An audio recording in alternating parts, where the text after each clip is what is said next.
In terms of treatment options, I'm at the end of the line. They've tried chemo, they've tried radiotherapy, surgery, and it's still coming back. 51-year-old Glendon has a type of brain tumour called glioblastoma. He's tried every treatment his local hospital in Lancashire can offer. This is the most aggressive cancer known to man. You either collapse into a little pile of self-pity, or you carry on fighting. And I will carry on fighting until it kills me. To access a new type of therapy, Glendon is now under the care of Matt Williams, a leading oncologist at Charing Cross Hospital. How did Glendon find you? I don't know. I don't know. I suspect Google. Matt is one of the few doctors in the country willing to prescribe immunotherapy for brain tumours. Lots of cancers are able to avoid the immune system, so they kind of hide from it. And what the current generation of immunotherapy does is allows the immune system to get active and then attack the tumours. It's known to work for some tumours. We do not know whether it works for others, and yet it is really expensive. The NHS does not offer immunotherapy to brain tumour patients because its benefits are unproven, but it can be accessed privately.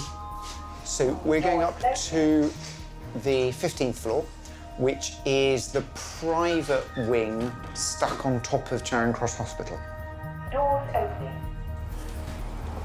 In most cases, I think private medicine means a nicer room, better coffee. But there has been a change. There are cases where you'll get access to other drugs that aren't available on the NHS.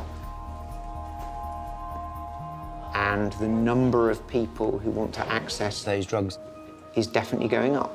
Okay, this is your bed. Lovely. I really fancy a refreshing Aperol spritz. There must be a little bar around the corner here somewhere, surely.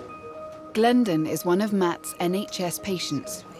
Since his diagnosis a year ago, he's been exploring all treatments, including those only available privately. This is his Novacure. It sends a current through the brain at a certain frequency that's supposed to catch the cells before they split so they don't set up in other areas of the brain. They don't have Novacure on the NHS. Ballpark figure, I believe, is around about £12,000 a month. But I phoned them up and begged, basically. Got it on compassionate grounds. Glendon, how much have you spent on trying to cure yourself? I've only just started. We've just travelled, really, and saw a few private. About 10,000, but I'm now starting to throw big modges at it. What's the war chest? £500,000. But we haven't really got that sat there. Yeah. Not I've liquid got, cash. yeah, it's assets. We'd have to sell, more or less, everything to get hold of it. It will be everything else but the house. I'm not going to leave my family destitute by a long stretch. Hey, my name's Neeraj, I'm one of the neurosurgical team. How are you doing, sir? Nice to meet you. We need to get you an MRI scan. 3 months ago, Glendon had surgery to remove the tumour, but it returned and is growing. I thought we should talk about Mr. Snape. He's now relapsed again. There are no standard treatment options for a whole bunch of reasons. Immunotherapy may well not be effective in glioblastoma by itself. There are good reasons to think that adding immunotherapy to a second course of radiotherapy may be more effective. And the evidence for? Poor. The problem is all this immunotherapy is quite new. And so far, the results have been very disappointing. It's ethically hard. There is no open trial for him. The company won't give him compassionate use. We're looking at self-funding. So he would have to self-fund. He is well aware of this. Poor chap. I had another patient in clinic today explicitly say, I have some money. If there are extra things I can pay for, then I want to know about them. And in that setting, you can't then not tell people about things, because that's clearly the wrong thing to do. When I started in the NHS, I never thought I would have to have conversations with patients and ask them how wealthy they were. That's the first set of immunology you're going to get, and you'll need 3 doses of that. but it's actually going to be more like 6,000, I think, because he's having a bit less of the drug. So that'll be kind of 24,000 to start with. If that doesn't work, we move on to these two drugs, and that's £31,840. And that's 2 immunology drugs that he might need, and I don't know how many treatments he'll need of that. You know, you live once, you know, and life is precious. And I do feel like I'm being asset stripped for a cancer which is not my fault. But by doing the immunology, it should, touch wood, buy me more months.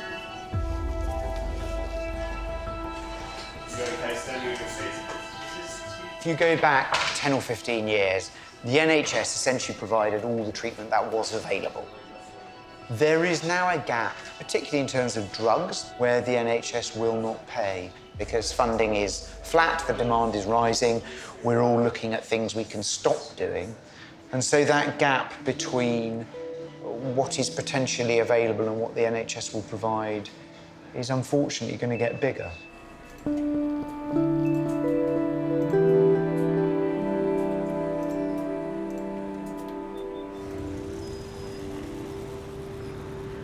Since the NHS was formed, consultants have had the right to do private work in addition to their NHS responsibilities.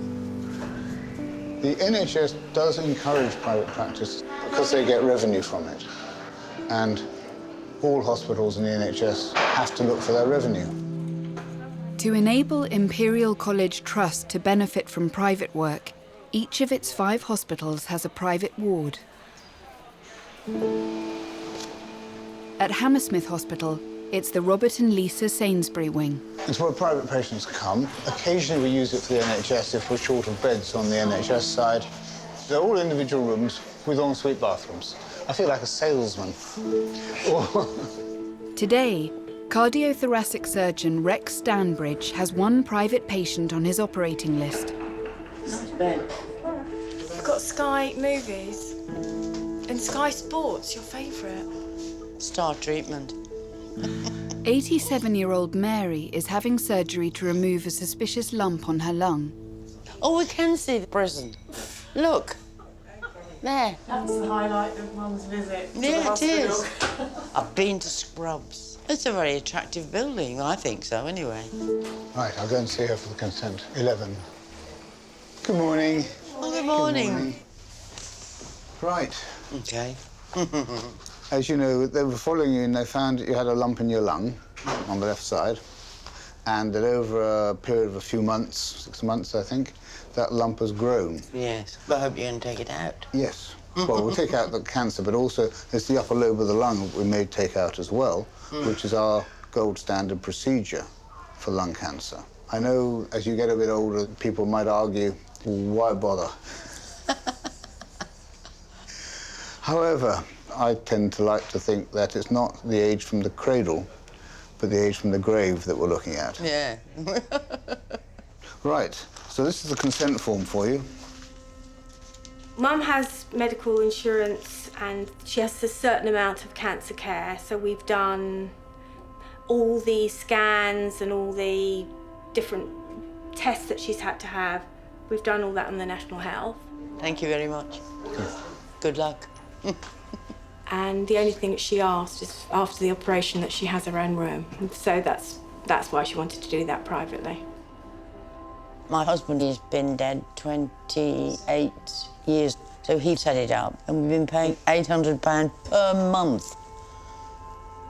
I think I get a little more peace when you've got your own room. You don't get people coming in and out and in and out, and nice big window, blue sky. Do you feel like you've kind of earned it? Well, I paid for it, let's put it that way. Mr. Stanbridge said he would do it on the same day, whether she came in on the NHS or she came in privately. It would have been equally as fast from diagnosis to now. She pays a lot of money in every month and doesn't get much out of it. And she can have the same operation, but in a slightly nicer environment. They get a bit more personal care from the consultant. Awesome. I just wanted to check on the bloods on this patient. Private one? Yeah. Lovely. If you have a procedure, would it be private? I haven't got private insurance. I don't know if I should have to start now, but I believe it's very expensive. Next to Hammersmith Hospital is Queen Charlotte's and Chelsea Hospital. It's the Trust's Centre of Excellence for Gynecological Medicine. Hello, they're ready for you to go to theatre now. Okay. Ready? We'll walk down, we'll take a pillow with us as well. 44-year-old Nikki has ovarian cancer that's relapsed. I've been given 6 to 12 months if I don't have any treatment. In addition to her NHS care, Nikki's crowdfunding to raise money for a cancer drug. My surgical team in Devon have only proposed chemo, and I do not believe this is my only hope. Don't be nervous, fine. Really nervous. So I've needed to find out if I can find any other treatment. I'm going to follow the blue corridor all the way around. I've done much research. The most immediate chance to live a bit longer is a large surgery, plus ideally a new maintenance drug called a olaparib. Do you in good hands, okay? Just check that they're ready. It has to be paid for privately. Cost is about approximately £4,000 to £5,000 a month. I'm sort of fighting my corner as much as I can. Welcome. You all right? Yeah, just really nervous. At times it's an uphill battle. Okay, I'm just going to flush your drip here. No one talks about the cost of cancer. And I'm determined to try and find a way to stay alive.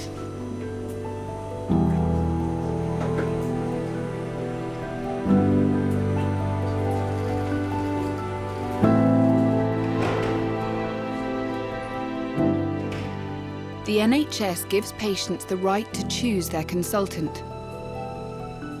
When her cancer returned, Nikki sought a second opinion from Christina Fotopoulou, a renowned gynecological cancer surgeon who's at the forefront of new surgical techniques.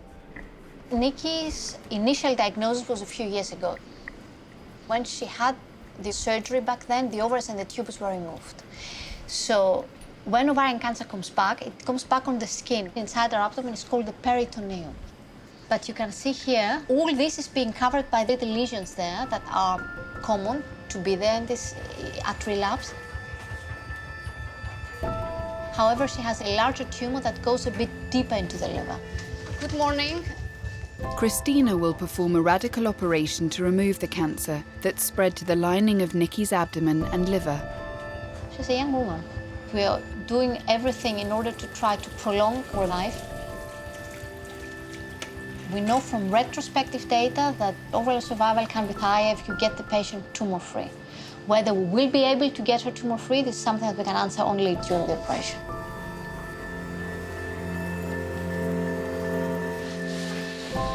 Okay, if you need anything, give us a call. Yeah, right, thanks. All right, take care. Nikki was in remission for a year and no sign of anything for 12 months, and I think probably we got a little bit complacent until we got the second diagnosis. It feels like your world just collapsed again.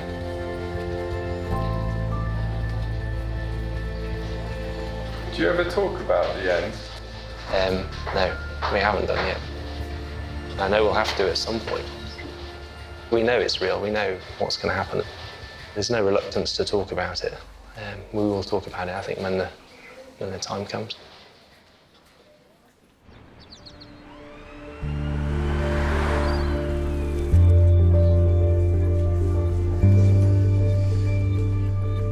Yeah, stick him on the end there, can't we? Glendon, who wants to top up his NHS treatment with a self-funded course of immunotherapy, is seeing Matt Williams in his NHS clinic.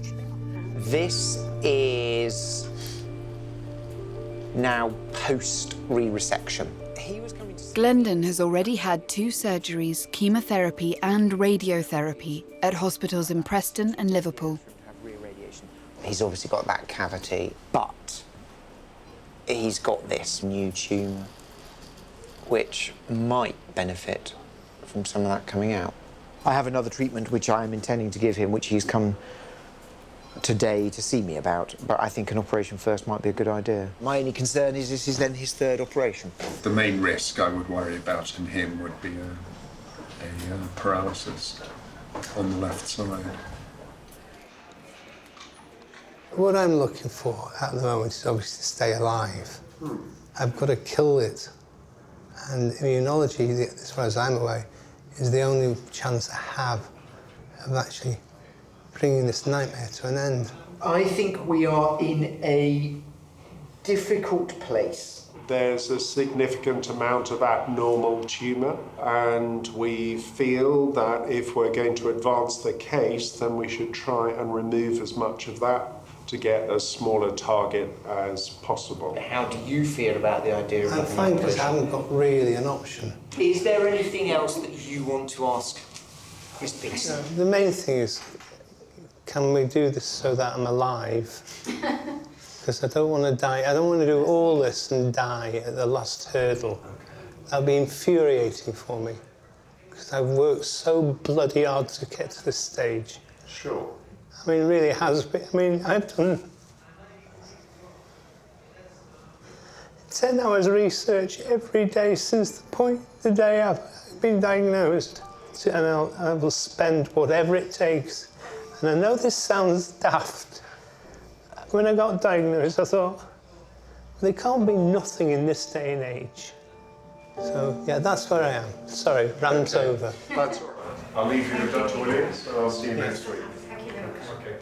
The point of us offering you treatment to keep you alive is so you can enjoy your life.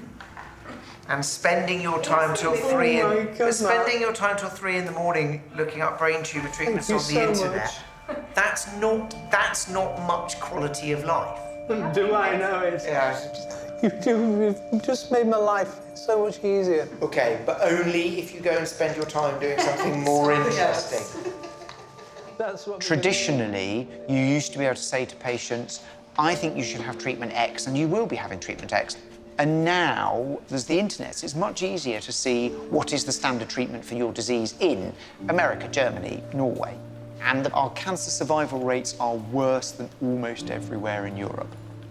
And how we deal with that as a profession, how we deal with that as a society is a difficult question.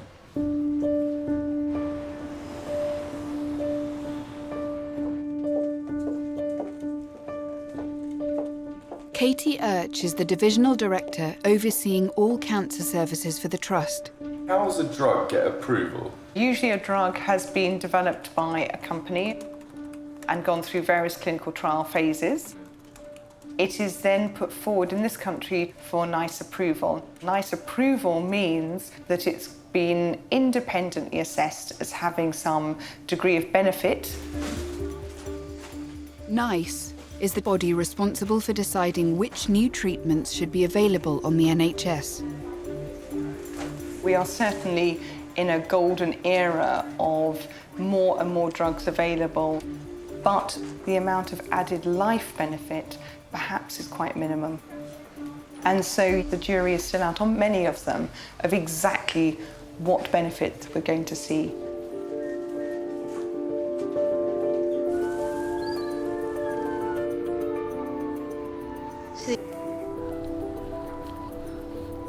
What would have happened if you guys had stayed back in Devon? We probably would have started chemotherapy this coming Thursday. They offered us just chemotherapy. They didn't think surgery was indicated. And that's why we thought we'd look around just to make sure that what we've been offered was the right thing. But each trust has its own rules, and they do vary quite dramatically. The specialist here just finished a research project that your chances of living longer are higher if you have surgery before your second set of chemo rather than just chemo on its own. Queen Charlotte's in Chelsea offers specialist surgical treatments not available at most local hospitals.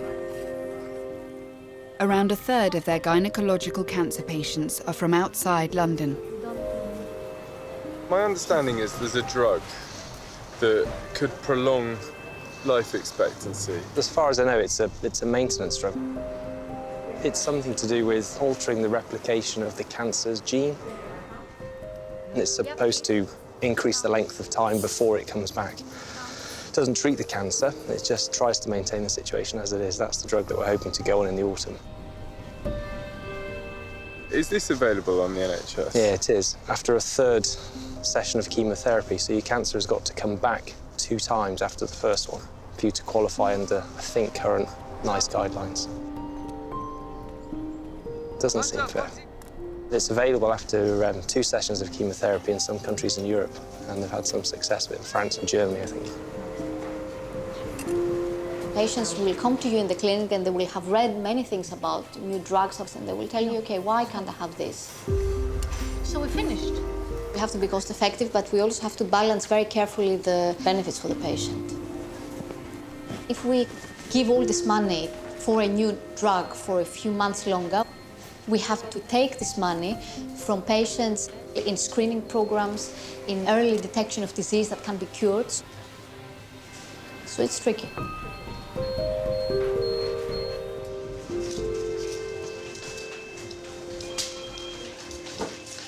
Hey, perfect, perfect, perfect. Not everything as expected, no problems, she's tumor-free and fine. So well done. Okay, it's all good. Some disease on the pelvic side wall, some disease on the liver, but on the liver, not inside the liver. Some disease on the diaphragm, like we discussed. That's that. Thank you, Christine. It's all fine. By the sounds of things, it couldn't have gone any better. There was nothing unexpected there, and she managed to get everything out, which is fantastic. You sort of hope for that at the beginning, but, you know, you don't want to hope too much in case it doesn't happen.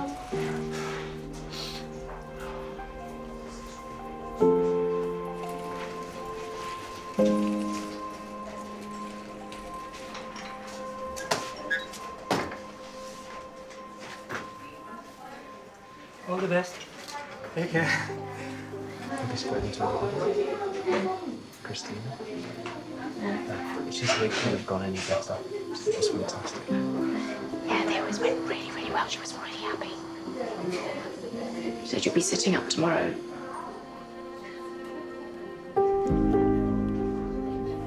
Do you ever feel you're being held to ransom? Held to ransom in that I can't give the drugs that we want to give.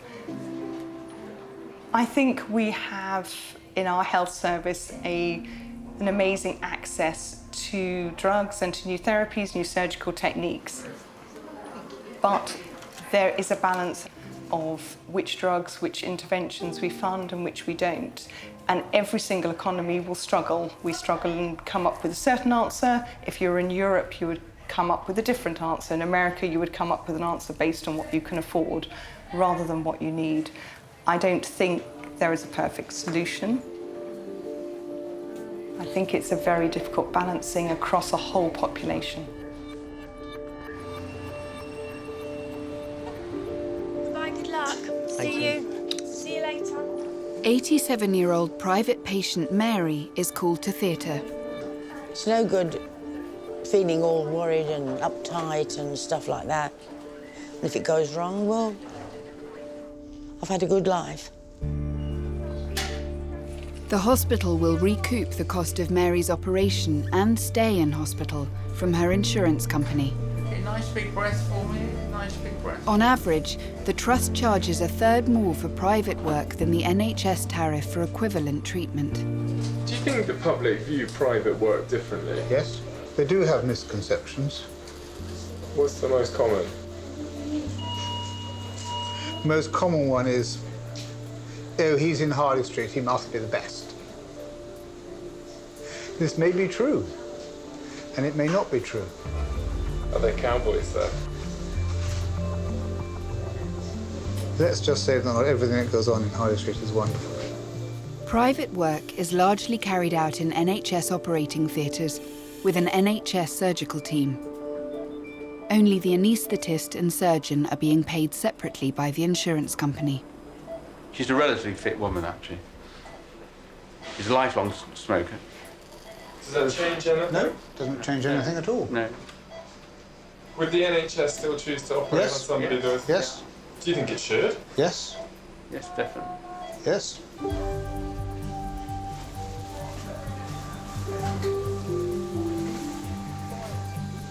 Flying over the enemy lines. take a knife for this, and then I'll come back and put the camera in. Black is soot, and it's a sign of smoking. It's a sign of pollution in the air from all the motor vehicles we use. She's got a mass in the lung, and the mass has been growing for 6 months and is highly suspicious of a cancer, but we haven't proven it as cancer yet. This bag just pops the specimen in. So we're going to do that by taking a segment of the lung, pop one wedge into the bag, sending it off to the laboratory, and they'll give us a phone call back and tell us what they think it is. If it is cancer, we take out the upper lobe of the lung. Hello, Mr. Sandbridge here. The result is positive. This is a tumor. That's fine, thank you very much. And we have a result. It's a non-small cell carcinoma, so the biopsy is positive and malignant. How important do you think private work is for the future of the NHS? The NHS is making some money out of it. Big bag, and then we're going to take the specimen out. And that helps to keep them going, because they need all the funds they can get. England is lucky. It's the only country that does have an NHS quite like it is, but it's not funded properly. It's underfunded. It's off, finished. So we could do a lot more with a lot better equipment, a lot more stuff, if it had more funding. My headlight batteries have died, so that means I have to leave. The team are going to close up. Can I ask a cheeky question? How different is your invoice for this compared to if it was on the NHS? Not silly money for 2 or 3 hours private operating, seeing the patient for 15 minutes every day. I don't know what you think it should be. Do you want me to throw a figure out? Throw a figure out. £1,000. Yep, well, it's not far off. It's a little more than that, but it's less than 2. Hello. Hello. It's all over the operation, it's good. OK, do you want to sit down? It's fine. Sure. It's easy, you don't have to stand up. Right. She's OK. The result was that the frozen section that we did the wedge showed that she had cancer, which wasn't a big surprise. No. So I proceeded to do the full lobectomy. It's all out, and I'm sure she won't need further treatment for it, and I'm sure that's a relief. Thank you. Thank you very much. Thank you. Thanks again. Thank you.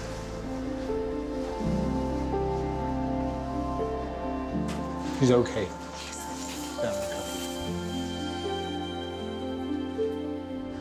God, she's tough. I'm sure they were quite nervous that they'd done the right thing. Because she's elderly. And it's their mum, and they've helped to advise her. Is she asking anything? Yeah, no, she's speaking, yeah. She's awake. Does she want to know what's happened? I don't know if she'd be that awake. You can ask her. I must say. Good. Everything's good. Operation's done. All right? Just relax. Just relax, and we'll just look after you for the next day or 2. Good.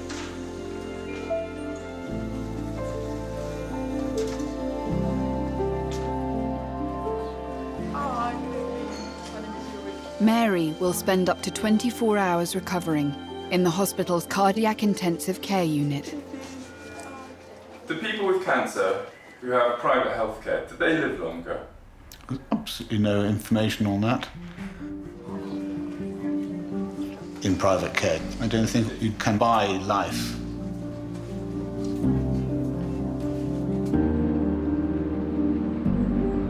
Welcome, everyone. So let's move on to the first item on the agenda, which is the income report.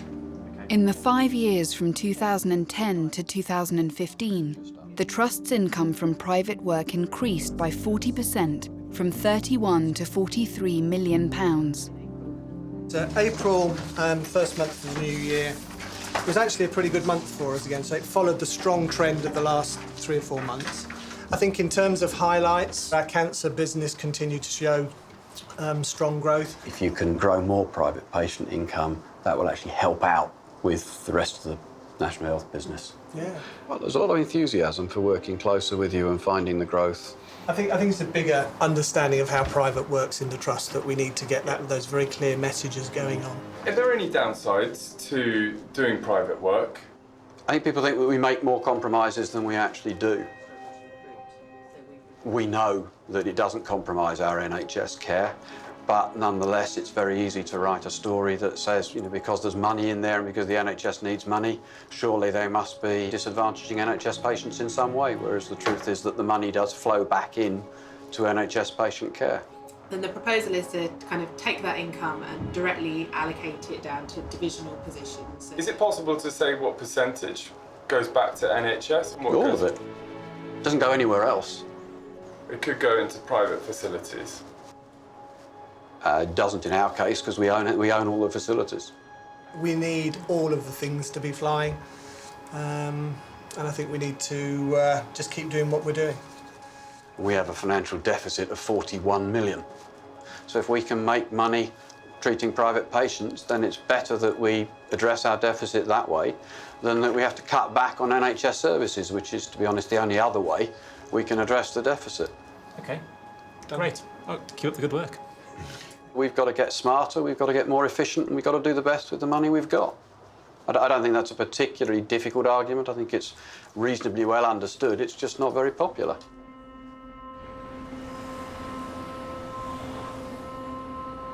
Another 5 big deep breaths there for me. You're doing really well. Starting to feel a little bit woozy. Glendon's undergoing 3 hours of brain surgery on the NHS to remove as much tumour as possible. Okay, it's just getting off to sleep now, okay? It's drifting off to sleep. The operation carries a risk of paralysis on his left-hand side. Okay to start. Thank you. That's the skull. He's had a previous opening here. The opening, the craniotomy, has been secured with metal screws and plates. Elevate this. Then we have plainly abnormal tissue under here. I suspect this will be part of tumour, this grey, jelly-like substance here. Sometimes they're terribly soft and it would be like resecting creme brulee, but in this case, as you can see, as we grab the tumour, it's very firm. It's like almost a hard lychee or a rock-hard kiwi fruit. This tumour would be about the size of a tangerine. It's almost 5 centimetres across.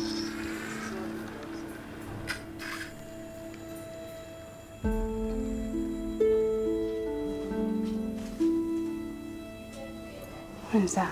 I bet that was about 4 years ago. Yeah. That's the same time. Oh, let's see. We went to Cambodia and Vietnam. And we were planning on doing lots more travelling. We used to walk quite a bit as well. There's just a picture walking there. How did you meet? Through a friend, actually, that I work with. Yeah. So she introduced us. She actually did a reading at the wedding, which was really nice. Glenn hates all these wedding pictures. He says it looks awful on them. To be fair, he was probably ill there because that was only 6 weeks probably before he had his seizure. Do you feel like he's changed? Like, how do you feel? Yeah, it's totally different. He'd gone manic at one point and he was quite aggressive and literally I'd have to walk 10 paces behind, that kind of attitude. Sometimes I used to get a bit annoyed at him because I thought, well, you wouldn't be like that beforehand. And even when he's like in surgery now, it's kind of, is he going to come back the same person?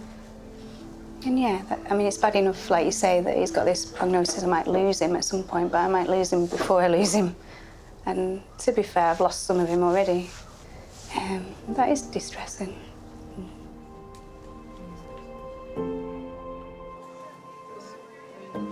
On the angle.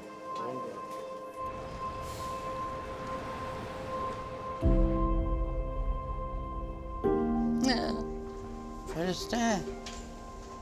3 days after surgery, Mary is recovering in her private room.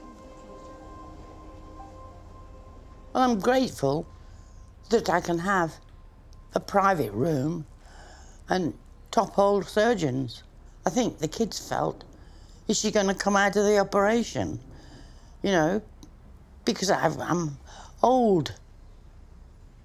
I have a lot of confidence, thankfully, and I didn't think of dying at all. I thought, no, I'll survive.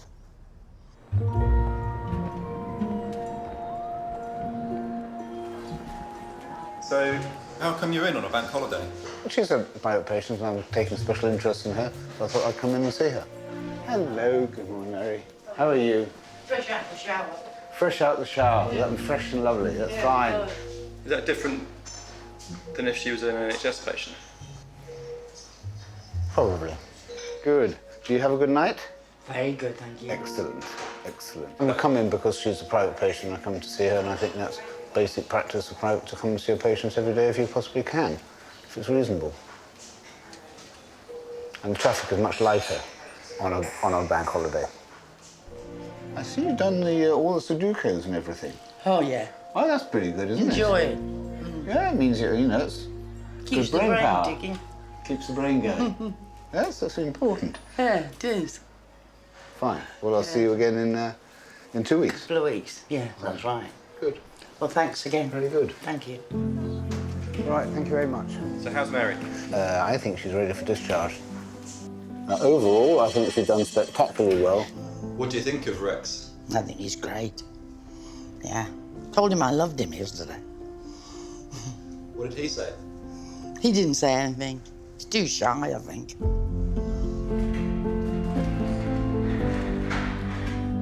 Look at you, treated like a queen. The Trust's total revenue turnover is about £1 billion. The Imperial private healthcare part of the business is about 50 million. So we're currently about 5%. See, the sun's shining for me. We're an NHS Trust. The priority goes on the NHS patients. But with the big deficits that the Trust faces, I think our Chief Financial Officer would like me to double the size of the business, and that may well be possible over time.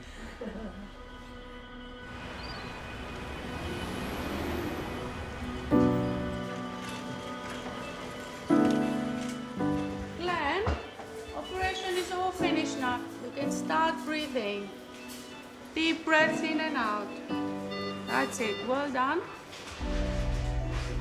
We're entering a phase of cancer survivorship where people have been treated and have emerged out the other end.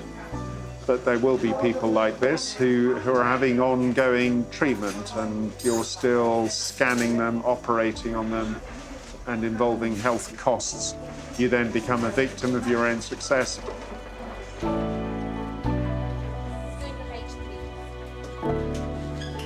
Where's Kate? Glenn? Yeah, darling. Oh, hello. that's Hello. just you. Hi. Hello, sweetie. How are you? I'm fine. It was just a bog standard one. Was it? Give me a kiss. Sweetie. Good job, honey. Yeah. You still move your left side. That looks good. Yeah. No deficit at all, by the looks of it.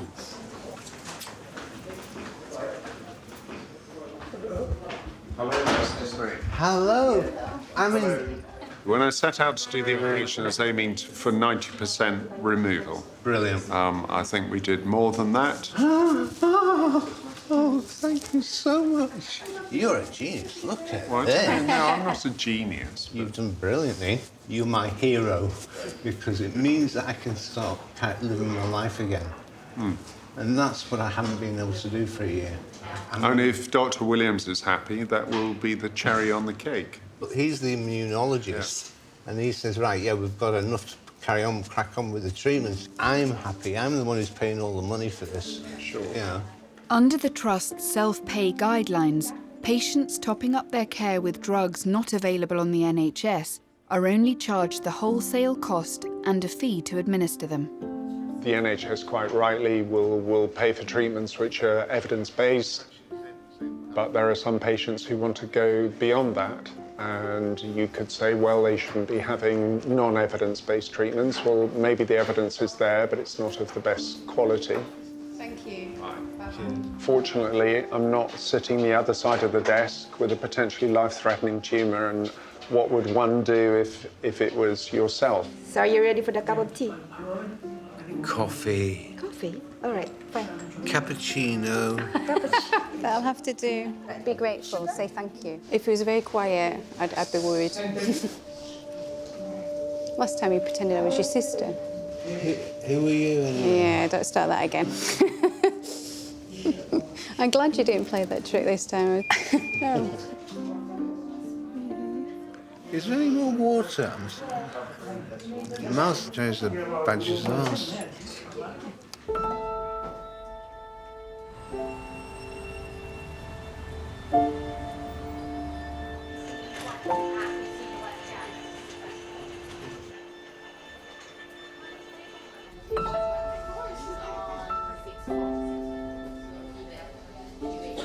My mother passed away from ovarian cancer about 18 years ago.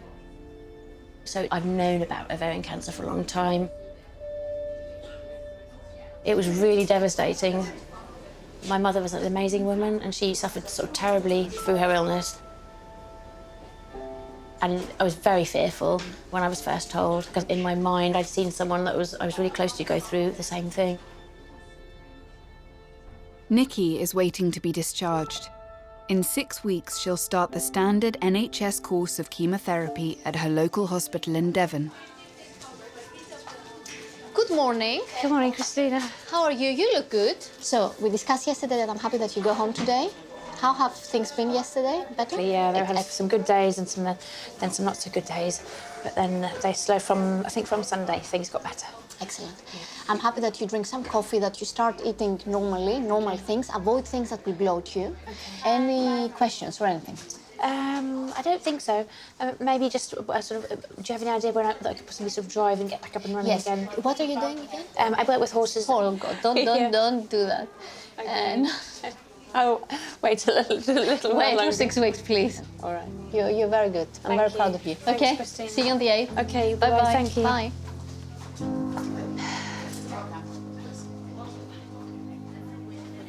Hey, Clover. Hey, chicken. Hello. I've checked out the apartment as well. Just put my ring back in. How long has it been since you were able to wear your engagement ring? About a week. About a week, yeah. It's been really hard because it feels really strange without it. But it's just your fingers swell up because of the amount of fluid that they pump into you. It feels fantastic to have it back on again. We're £7 short of 11 grand. No way. Yeah, It's amazing. I know, I was wondering if it might go over 11,000 last night. Some friends of mine that used to live in Scotland, they did an office cake bake sale. £271. I know, it's absolutely amazing. Well, at the moment we've reached about almost just shy of 11,000. What's the target? About £66,000. £66,000. Yeah.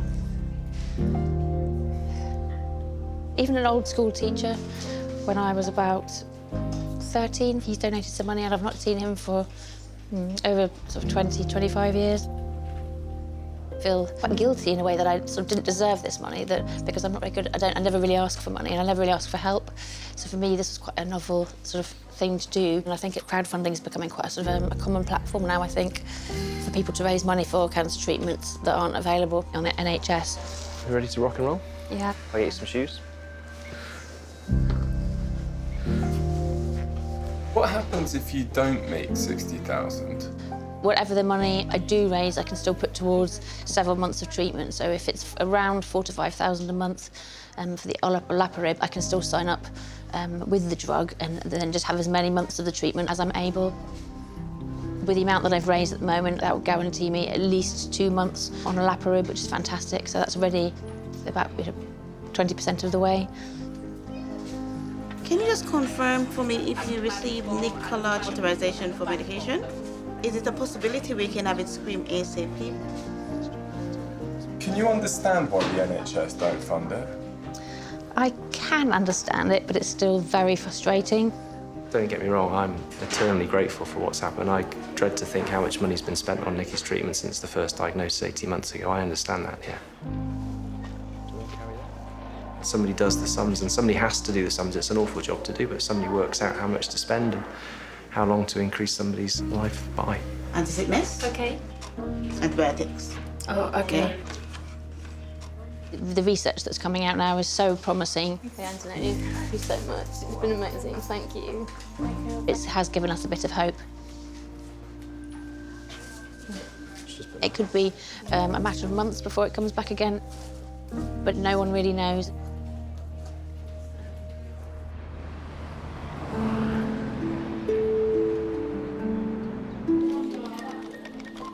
The work I do here is tightly regulated.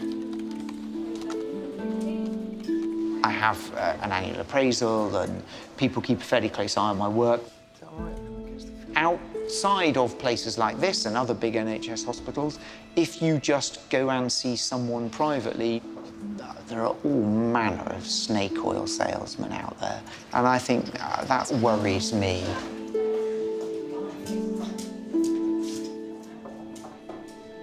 Hello. Matt is seeing Glendon in the NHS clinic for the first time since his brain surgery. Well, look at this. Can I give you a hug, Matt? I didn't do anything, though. You put everything in place for me. You took every... I mean, you know what I was down to. Take a seat before you fall over. I'm not falling over. I've been walking all day. OK, all right, then. Well, before you get tired, then.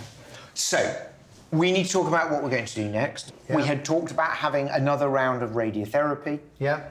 And we had talked about adding immunotherapy to it in the form of pembrolizumab. Yeah. Is that still what you want to do? Yes. Fine. Well, Unless there's another combination which has come out better. Well, OK. It is the best I can do. We have to make some informed guesses. If it works, how long do I keep the schedule going? Don't give you 2 doses of pembrolizumab. Yeah. One before and one after. But I do have to keep carrying on taking for the rest of my life? No. 2 doses of pembrolizumab. Right. Beyond that, I find it very difficult to justify continuing.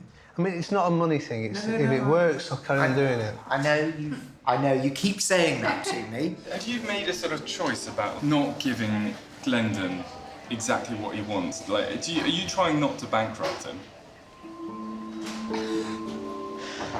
Well, of course I'm trying not to bankrupt him. One of the drugs he's interested in is just under £30,000 a dose. I don't think that there is enough data to justify its use. Immunotherapy can be a bit funny in that because it sort of takes the brakes off your immune system and your immune system kicks off, it can give you lung problems, kidney problems, heart problems, eye problems, skin problems, because essentially it depends which bit it decides. I heard liver was something. Yes, and liver. Sign and print your name there. Is it the role of the doctor to say stop treatment? We live in a society where people are used to being able to have what they want. And healthcare is not like that. It's difficult because part of our job is to own the uncertainty, to say, here are the options and I will recommend A, I will recommend B, even when in your heart of hearts, you're not entirely certain. In all honesty, I'm not an idiot. Somewhere along the line, it's going to be not treatable. Yes, but my aim is where it's appropriate is to give you treatment to keep you well for as long as possible. All we can do. That's all I want to hear. I'm a realist. You're a very optimistic realist. I'm so pleased. Nice to see you.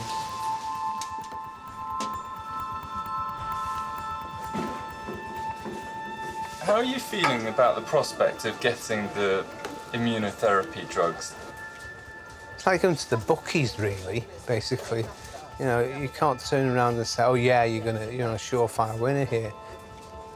What I'm trying to do is kick this cancer further down the line. The further I can kick it down the line, the more studies go on, there's more chances of drugs being approved, which are clinically more effective. So that's why you do it. Hi, is that 15 South Chemo Day unit? Hi, I'm calling from Pharmacy Aseptics, just to say that the immunotherapy for Glendon is ready to be collected. I didn't want to go to my grave without covering every angle. Hello, it's for 15th floor. You grew up expecting the NHS to always be there for you. Yeah. Do you feel that NHS is still there for you? For everyday stuff, very much so. So you're staying here? Yeah?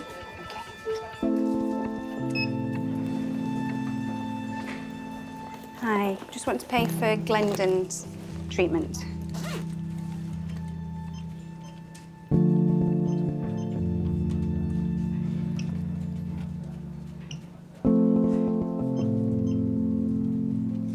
How does that feel?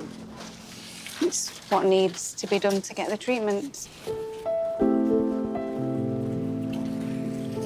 Do you think the hospital, knowing that it's a bit of a gamble, there's no guarantee that Do you mean, it's should gonna they work? offer him this? Yeah, they've taken a lot of money from Yeah, but you. it's hope for him. And if I went home tomorrow with no treatment or forward plans, I don't think he'd cope. He'd give up.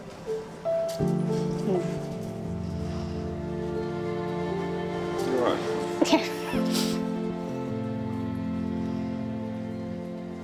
Just that there is hope, and, you know, it might not work. In fact, it probably won't work. Well, I don't know. I don't like to get too optimistic.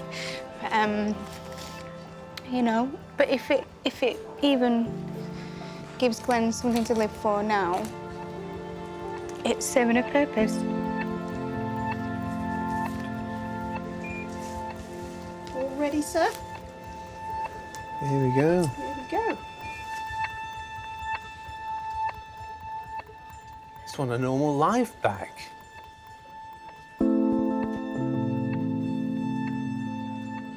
I want to live to 70. You know, something like that. I don't want to die at 50. Looking good. Fusing nicely. But, you know, you've got to put up with what you're given. And if I can keep it going longer, that's what I'm going to bloody do. The NHS in an impossible situation. Yes. We're completely screwed. The NHS is caught between some demographic pressures, so we have a bigger population, an older population, but we're also caught in a really nasty wedge in other ways. Medical technology is developing, more treatments available, patient expectations are going up, but increasingly we are no longer able to meet them. And this country has skimped on healthcare for a long time.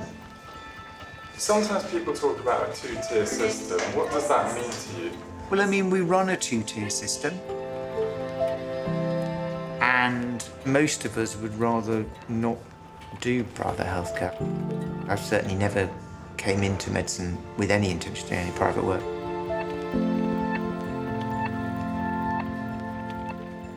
The best example of what happens when you have a lot of private medicine is America. It gets very poor outcomes.